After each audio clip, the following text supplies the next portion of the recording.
जय श्री महाकाल। धर्म सत्य चैनल पर आप सबका स्वागत है।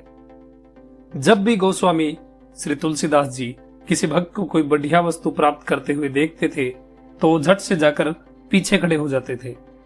जैसे जब प्रसाद बंटता तो लोगों की भीड़ लग जाती है, ये सोचकर कि प्रसाद एक ही व्यक्ति के लिए तो बना नहीं होगा, वो सबको मिलेगा। इसी प्रकार गोस्वामी जी भी जब बढ़िया वस्तु बंटते हुए देखते थे तो पीछे जाकर जरूर खड़े हो जाते थे।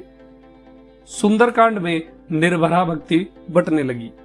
निर्भरा भक्ति का सरल अर्थ है कि जैसे एक छोटा बच्चा अपने कल्याण के लिए, अपने योग क्षेम के लिए पूरी तरह से मां पर निर्भर रहता है, वैसे ही जब भक्त पूर्ण रूप से भगवान के प्रति अपने को समर्पित करके केवल उनके ऊपर ही निर्भर हो जाता है, उनके ही भरोसे हो जाता है, तब वो अपने जीवन में समग्रता और धन्यता का अनुभव करता है।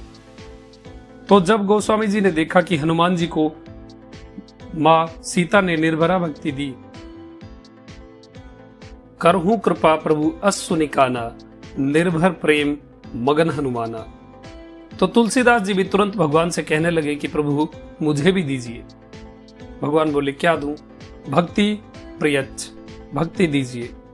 कौन सी भक्ति दूं? भगवान वही जो यहां बट रही है, जिसे लेने के लिए हनुमान जी बेचैन हैं। भक्तिम प्रियच्छ रघुपुंगव निर्भराम में, बस वही निर्भरा भक्ति मुझे भी दीजिए। भगवान ने कहा तो इससे तुम संतुष्ट हो जाओगे? तुलसीदास जी कहते हैं नहीं भगवान, इसके साथ आप ये भी दीजिए कि कामादि दोष रहितम कुरु मानसम च, मेरे मन के काम आदि दोषों को दूर कर दीजिए। भगवान बोले वो क्यों? जब तुमने मुझ पर पूरी तरह से निर्भर रहने के लिए निर्भरा भक्ति मांग ही ली है, तब फिर ये और क्यों कहते हो कि मेरे मन के दोषों को दूर कर दीजिए? यदि मैं तुम्हारा दोष से भरा हुआ मन स्वीकार कर लेता हूं और तुम्हारे दोषों की ओर नहीं देखता, तो तुम्हें अपने मन के दोषों की इतनी चिंता क्यों हो रही है, जो इन दोषों को दूर करने के लिए मुझसे प्रार्थना कर रहे हो? श्री तुलसीदास जी बोले कि बात यह है भगवान, बालक के प्रति मां के मन में बड़ी ममता होती है। गंदे से गंदा बालक भी मां को बहुत प्यारा लगता है, लेकिन दूसरों को प्यारा नहीं लगता। इसी प्रकार भले ही आपको अपना कुरूप बालक उतना ही प्रिय लगता है जितना अपना सुंदर बालक, और भले ही आप दोषयुक्त व्यक्तियों को भी अपनाने में संकोच नहीं करते हो, फिर भी महाराज मुझे एक बात की बड़ी चिंता सताती है। मुझ जैसे गंदे व्यक्ति को अपनाने के कारण कहीं आपको कलंक न लग जाए, यही सोचकर मुझे कष्ट होता है। भगवान बोले मुझ पर कलंक क्यों लगने लगा? तुलसीदास जी बोले बात यह है भगवान, यदि बालक कुरूप हो तब लोग प्रकृति को दोष देते हैं, लेकिन वो गंदा हो तो लोग बालक की बुराई नहीं करते, उसकी मां की बुराई करते हैं कि देखो कैसी मां है जो अपने बालक को गंदगी में लिपटाए रखे हुए देख लेती है।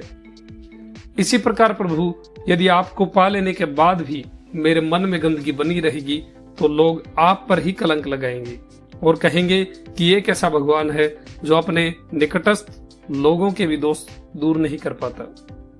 सुंदर स्वच्छ बालक को देखकर किसी का भी मन उसे गोद में लेने को हो जाता है, लेकिन वो गंदगी में लिपटा हुआ हो तब तो उसका पिता भी एक बार यही चाहता है कि वो पहले स्वच्छ हो जाए, शुद्ध हो जाए, तब उसे गोद में उठाऊं।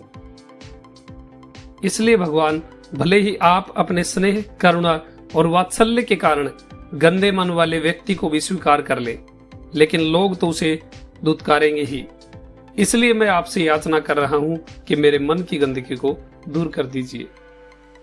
तो गोस्वामी जी का तात्पर्य यह है कि भगवान की भक्ति का प्राप्त होना ही पर्याप्त नहीं है। यदि हमारे जीवन में दोष बने हुए हैं, विकारों का खेल बना हुआ है, तो भक्ति पा लेने में ही जीवन की समग्रता और सार्थकता नहीं बनती।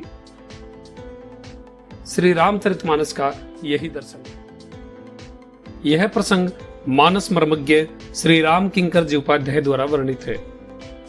वीडियो अच्छी लगी हो तो वीडियो को लाइक करें। आपका दिन शुभ हो। जय श्री महाकाल।